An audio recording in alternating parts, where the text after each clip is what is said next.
الحمد لله نحمده ونستعينه ونستغفره ونؤمن به ونتوكل عليه ونعوذ بالله من شرور أنفسنا ومن سيئات أعمالنا من يهده الله فلا مضل له ومن يضلله فلا هادي له ونشهد أن سيدنا وسندنا وحبيبنا وحبيب ربنا ومولانا محمدا عبده ورسوله أما بعد فأعوذ بالله من الشيطان الرجيم بسم الله الرحمن الرحيم لن ينال الله لحومها ولا دماؤها ولكن يناله التقوى منكم. قال الله تعالى في مقام آخر قل إن صلاتي ونسكي ومحياي ومماتي لله رب العالمين. عن زيد بن أرقم رضي الله تعالى عنه قال قال أصحاب رسول الله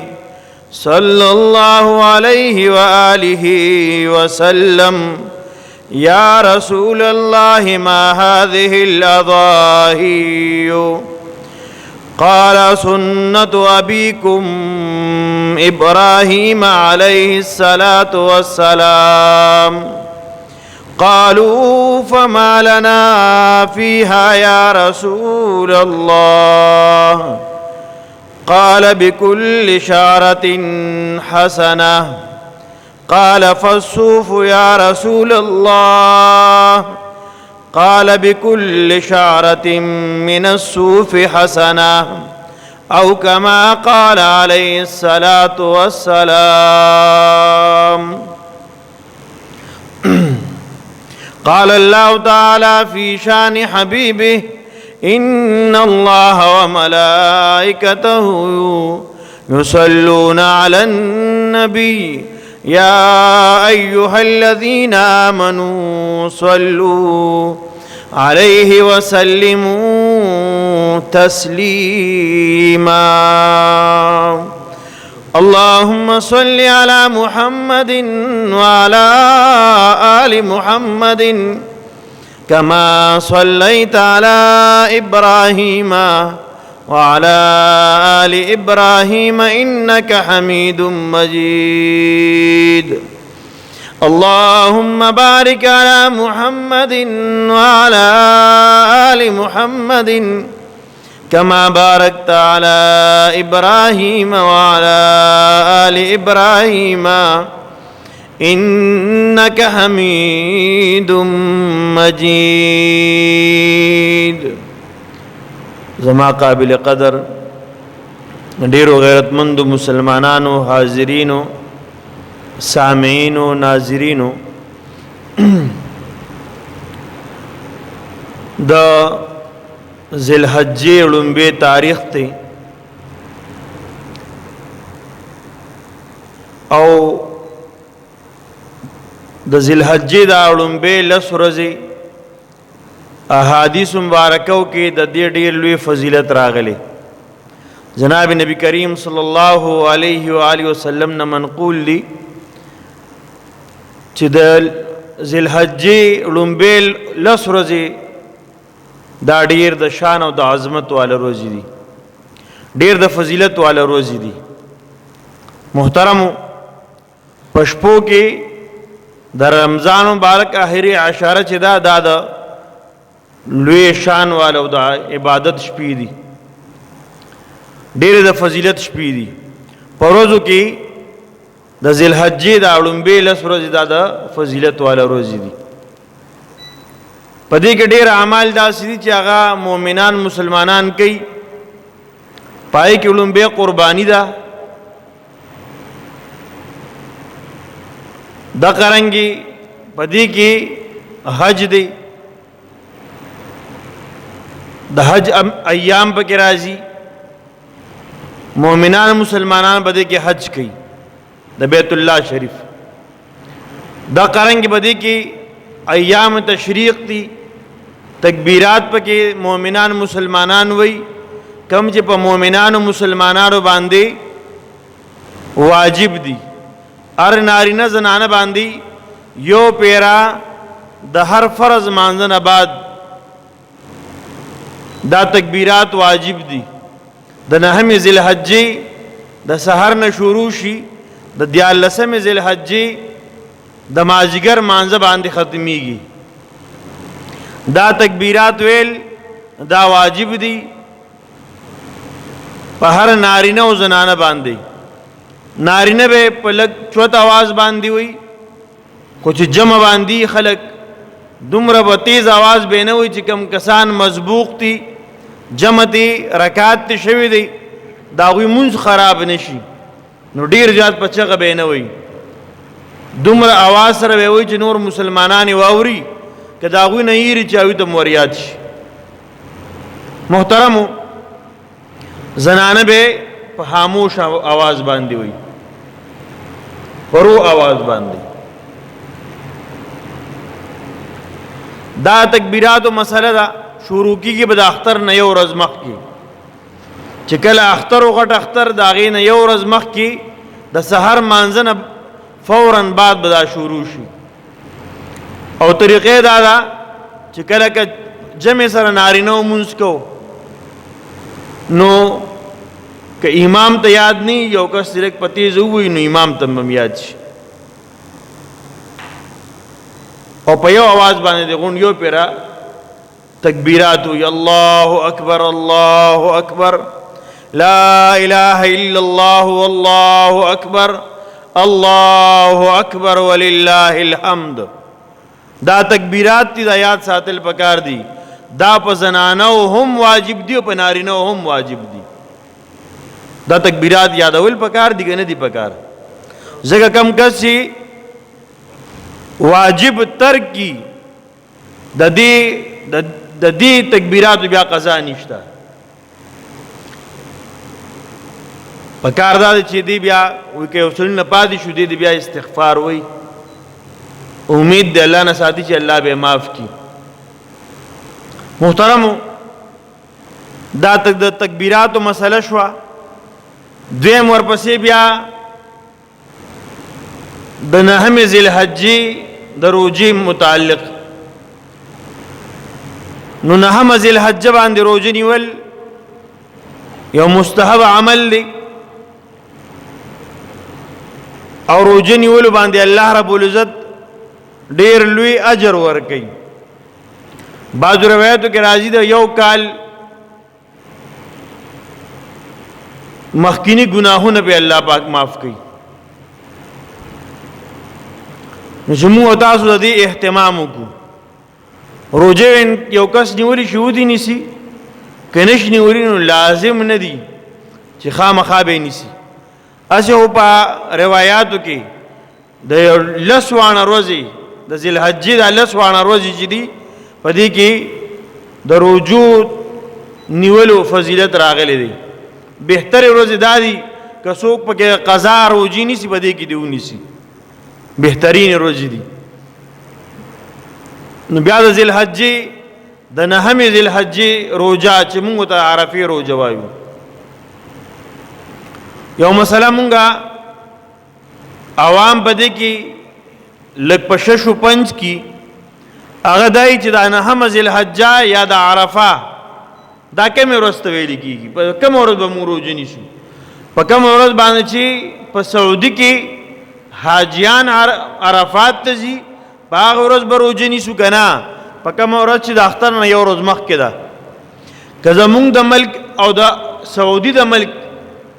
د دوانو تاریخ اسلامی یو خو بیا خو پکې اختلاف نشته بس هغه نهم ذی الحجه ده د هغوی هم ده او زمونږ هم ده خو که د هغوی او زمونږ په تاریخ کې فرق راغی د هغوی اختر مخکې زمونږ وروستی د هغوی نهم ذی الحجې په ورځ باندې زمونږ اتم ذی الحجه د هغوی په لسمه باندې به زمونږ نهم ذی الحجه ځکه مونږ د یو ورځ وروسته به اختر کوو د حساب نه د هغوی میاشت لیدلې ده د هغوی نن دویم تاریخ دی د ذی الحجې او زمونږ نن لومبی تاریخ دی نو محترم مونږه دا اجر چې دی د روجې د نیولو د اجر دا د نهم ذی الحجې اجر دی دا د عرفات ته چې حاجیان ځي د هغې اجر نه دی چې سړی وایي ته حاجیان لاړل که بالفرض اړو حاجیان لا نړل نو بیا به هم دا روجه خلک نیسي او خلک به په دې نهم ذی الحجه باندې عرفم د عرفې د ثواب په نیت باندې به روجه نیسي نو محترم زمونږ به د اختر چې کله د غټ اختر په سعودي کې لومبی روزي په هغه ورځ به زمونږ د عرفې روجه د دې لپاره آسان مثال به تاسو دا ووایم چې بالفرض لیلة القدر دی نو لیلة القدر یوی که ډیری یو شپه ده د لیلة القدر دی په رمضان کې خو بعض ځایونه داسې هلته کې ورځ ده بعض ځایونه داسې دي هلته کې شپه ده نو که لیلة القدر دی زمونږ لیلة القدر زمونږ باندې شپه ده بعضې ملکونو کې به ورځي نو هلته خو لیلة القدر نشه که نه نو د خبرې مطلب مې دا دی چې کله زمونږ نهم ذی الحجه ده زمونږ ته به الله د عرفې اجر راکوي کله چې په سعودي کې نهم ذی الحجه ده هغوی ته به د هغې الله اجر ورکوي چې کله په مونږ باندې د مانځه ټیم راشي نو مونږ مونځ وکړو فرض اوس په مونږ د ماسپښینې مونځ کوو ممکن د لا هغوی نه کړی یا مونږ د سهارې مونځ کوو هغوی لا نه کړی د سعودي خلکو هلته لا څه نه کړی سهارې مونځ نه کړی د هغوی ټیم او زمونږ ټیم منځ کې فرق دی نو دې وجې نه محترمو د دې اوقاتو د بدلېدو په وجه باندې زمونږ او ستاسو چې څنګه روجه ځان لدا حج ورځ مو ځان لدا د اختر ورځ مو ځان لدا دقه رنګې زمونږ د عرفې ورځ هم ځان لدا نهم ذی الحجه چې کله کوم نه کې راله هلته به خلک روجه نیسي محترم دریم عمل هغه په غټ اختر په ورځ باندې د قربانۍ دی د قربانۍ متعلق جناب نبی کریم صلی الله علیه و آله وسلم د حدیث مبارکو کې بلاشی فضیلتونه ذکر شوی دي حضرت زید بن ارقم رضی الله تعالی عنہ فرمای صحابه کرام د جناب نبی کریم صلی الله علیه و آله وسلم په مجلس کې موجود او د جناب نبی کریم صلی الله علیه وسلم نه صحابه کرام ته پوښتنه کې د الله رسوله ما هذه الاضاحی دا قربانی څه شی دی دا قربانی څه شی دی جناب نبی کریم صلی الله علیه و آله وسلم وته ارشاد فرمایو سنت ابیکم دا ستاسو د پلار د حضرت ابراهیم علیه السلام سنت دی بیا فرمای اذا الله رسول زمون د پاره بدی کې سدي زمون د پاره به کې ثواب څه دی سنت د ابراهیم علیه السلام دی طریقه دا هغه ده نو مونږ ته به کې څه ملاویږي د الله حبیب جناب نبی کریم صلی الله علیه و سلم ارشاد فرمایو چې د هر اخته په بدله کې یو اجر دی د ساروی د قربانې د ساروی د هر یو اخته په بدله کې یو اجر دی بیا صحابه کرام فرمایي موږ د پوښتنه کو اذا الله رسوله د وړې متعلق څه حکم دی وړې کې جناب نبی د ګډي وړې نو دی باره کې څه حکم دی جناب نبی کریم صلی الله علیه وسلم ارشاد فرمایو چې ادیم د هر یخته په بدله کې یو اجر دی یو نیکی ده محترم علومبه خبره خدا دا چې دا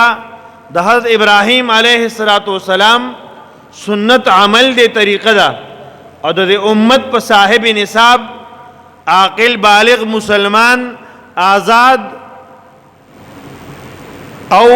مقیم باندې الله رب العزت فرض کړی دا یعنی واجب دی قربانی بکئی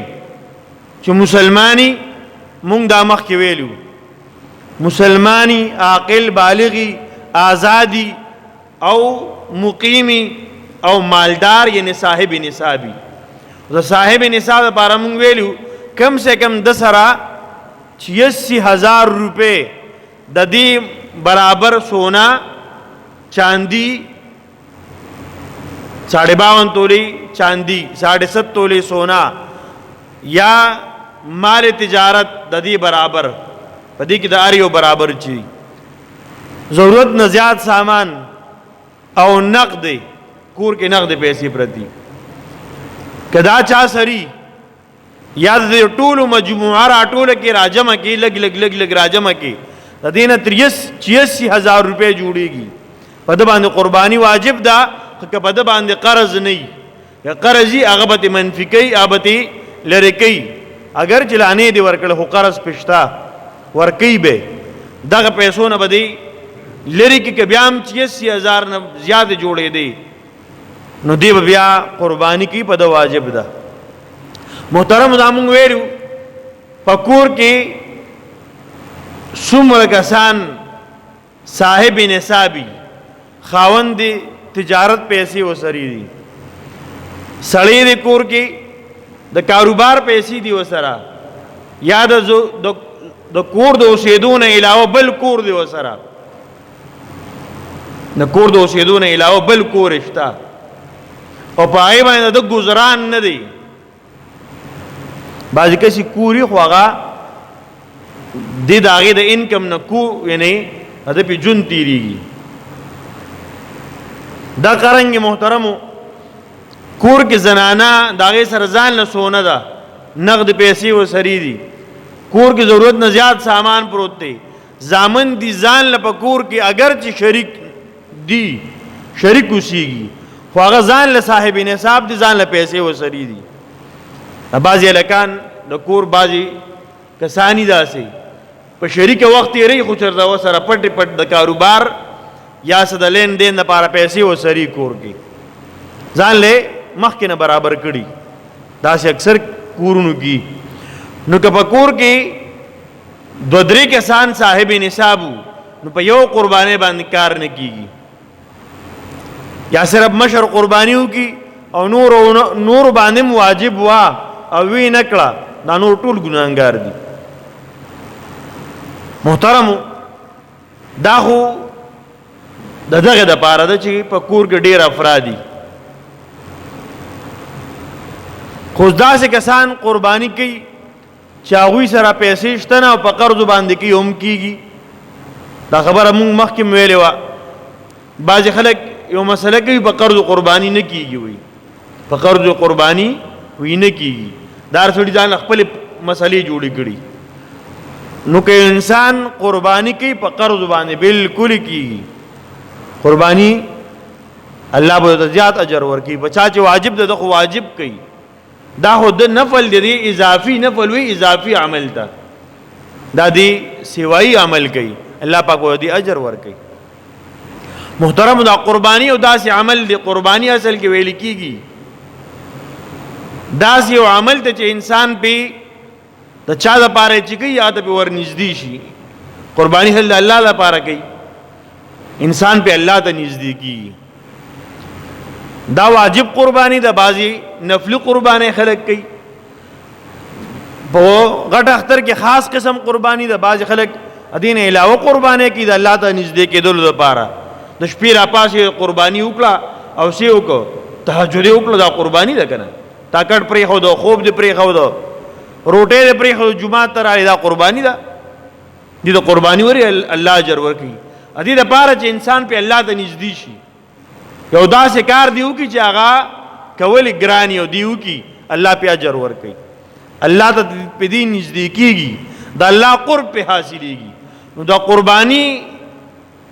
د غټ اختر داسې عمل دی چې دې قضا نشته. داسې نشي کولی چې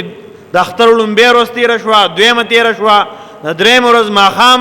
نور پرېوته، دې نه پس په دې د قرباني نه کېږي. که چا باندې قرباني واجب ده دا او د څاروي نه دی اخیستی، د قربانۍ د څاروي عمره پیسې چې کوم به د باندې حصه راځي، که یو حصه او که غونډه څاروي غونډ څاروي پیسې به دې صدقه کوي، غریبانانو باندې به تقسیموي. خو هم په دې به هم ګناهګاري. ولې نه ده کړې؟ محترمو، د قربانۍ دپاره بعضې څاروي داسې دي چې د هغې هم خیال ساتل پکار دي. یو خبره مونږ یو مسله ذکر کړې وه، مسافر باندې قرباني نشته. مونږ ویلو، یاد مو دي؟ نن مو وی په مسافر باندې قرباني نشته. حکم زمونږ هغه غرونه چې کم په بهر ملکونو کې دي یا د ملک نه د کور نه بار دي، په خپل ملک کې مسافر دي،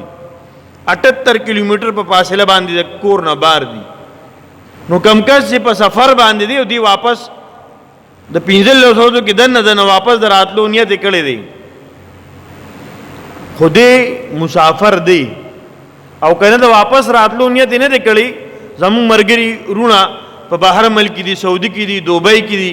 ملیشیا کې دي، او وی الته کې نیت کړی د اوسېدو. هغه دا نه چې زه به سبا واپس کړي ته ځم، نه، واپس ملک ته نه راځي.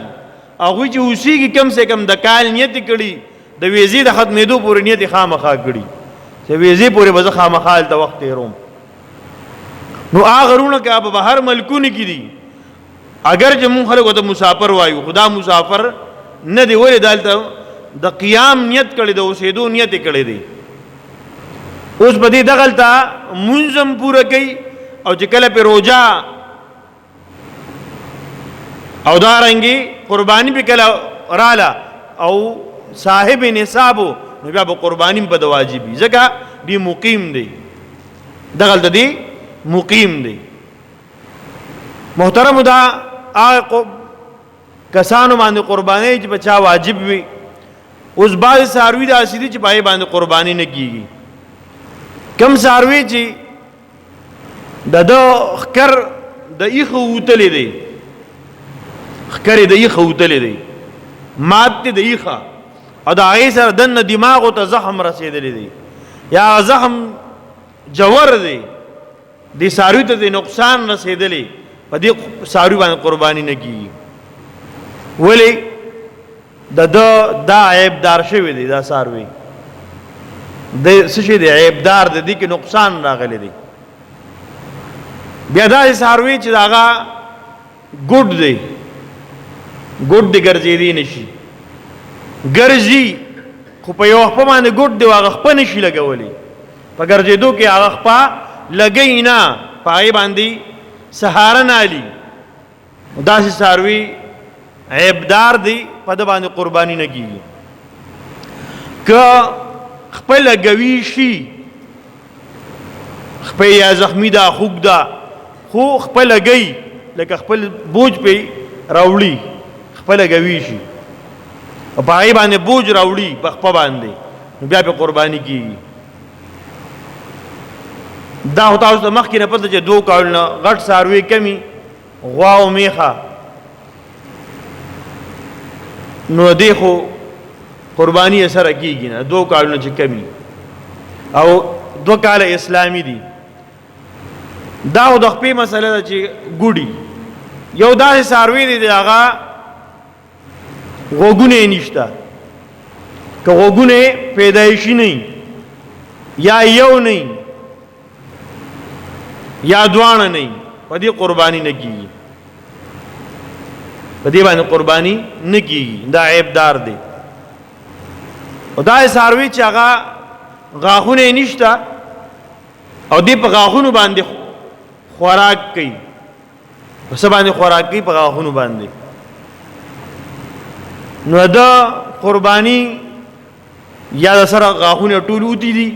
یا اکثر غاښونه نشته، یا به خوراک نشي کولی، خوراک کې تکلیف ته چې خوراک کوي. دا ابدار ساروی دی په د باندې قرباني نه کیږي. دا قرنګ کم ساروی چې ړوند دی نظر کمزور دی داغي ماهرین طریقه بیا خپل خی چې ساروی ته غیا کی دی وګي به کې غیا بوت کی دی لګ لګ به لري کې دی یو مقدار مطابق با د پته لګي چې د نظر څومره نه لګي او څومره لګي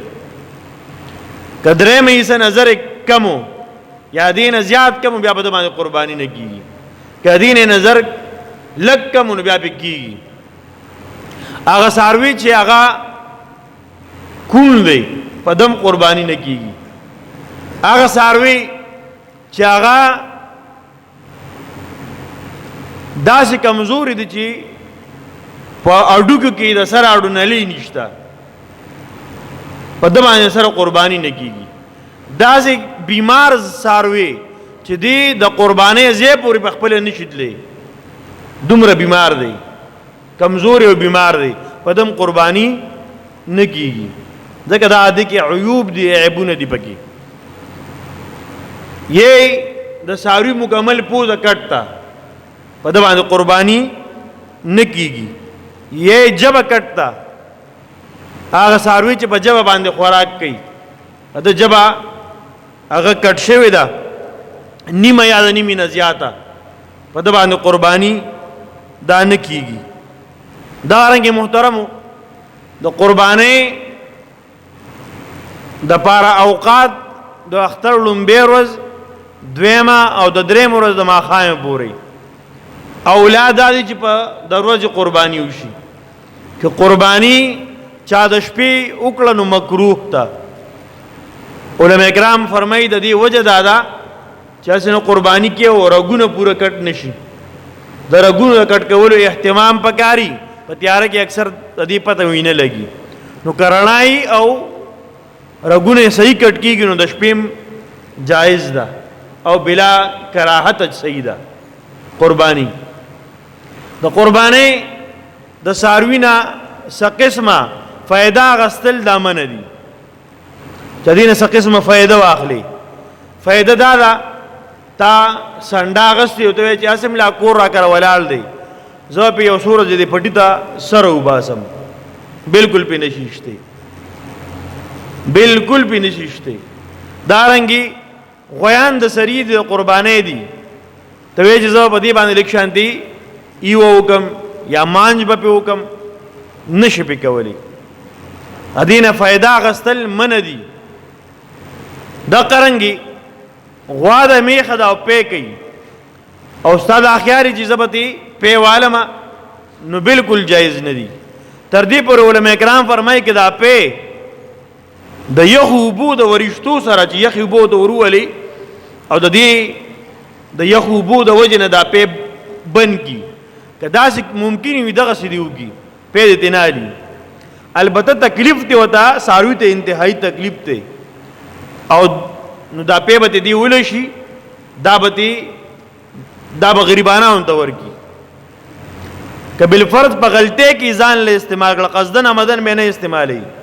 غلطه کې خبر نو ځان له دا په استعمال کړه نو دا په با د دې پیسې با عمر پیسې دا به دي صدقه کوي مسلمانانو غریبانو له به ورکي. انتهایی اهم مسائل داسې دي چې په دې باندې ځان پوهه کول پکار دي. او د قربانې د ساروی غوښه خرڅول داغي غوښه یا داغي سرمن چاله په سکار په عوض کې ورکول د سکار په بدله کې ورکول. لکه تاسو را قرباني کې او د گاوند بازي اکثر داسې کیږي د گاوند مرګري راشو لاس واچي کار سړی سره شروع کی قربانې کې چې کله مونږ بیا کله قرباني ختم کو ولکه دا سرمن بګه دشوا یا مونږ قصاب راولو قربانې لپاره په خپل یا چل ناراضي کوي نه شو نو قرباني هغه ساروی حلال کی قربانیو کی ټک ټوکو کی هر سکار ختم کی بیا مونږ وایو جدا یو دې پکې سرمن شو یو 2 کیلو پکې غوښه یوسا نو پایوس کې د سکار په بدله کې چاله سرمن یا غوښه دا نشي ورکولی، نه دا غوښه خرڅوي شي. البته سرمن دا خرڅه د کړه که ځان له استعمالې ذاتي بغیر د خرڅ نه نو بالکل استعمالوي شي، ځان له بالکل استعمالوي شي. دا که د مالدار لم ورکړه بالکل ورکوي شي. غوښه د مالدار څنګه ورکوي دغه شان سرمن هم مالدار له ورکوي شي. څنګه غوښه نشي خرڅوي دا شان دا سرمن هم نه خرڅوي، که خرڅه د کړه دا بیا غریبانه ونډه ورکوي، دا بیا چاله ورکوي غریب له بیا ورکوي. الله رب العزت موږ ته ټول ته په مسایلو باندې پوره پوهه را نصیب کړي او الله رب العزت زموږ استاد دنیا او د آخرت خوشاله نصیب کړي.